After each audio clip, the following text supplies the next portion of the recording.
In this video, I'll show you how to remove a Facebook business portfolio, step by step. First, open Meta Business Suite and sign in to your Facebook account. Select the business portfolio you want to remove. Then open Business Settings.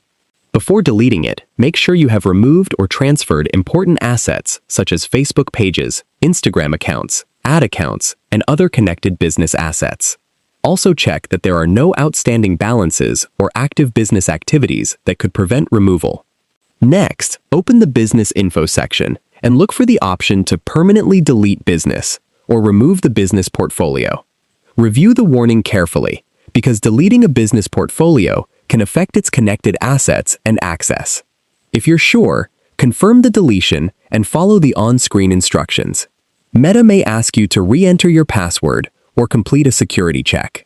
Keep in mind that some business portfolios may have restrictions that prevent immediate deletion. That's how you can remove a Facebook business portfolio safely. If you found this video helpful, please like the video, subscribe to the channel, and turn on notifications for more easy Facebook and Meta tutorials. Thanks for watching.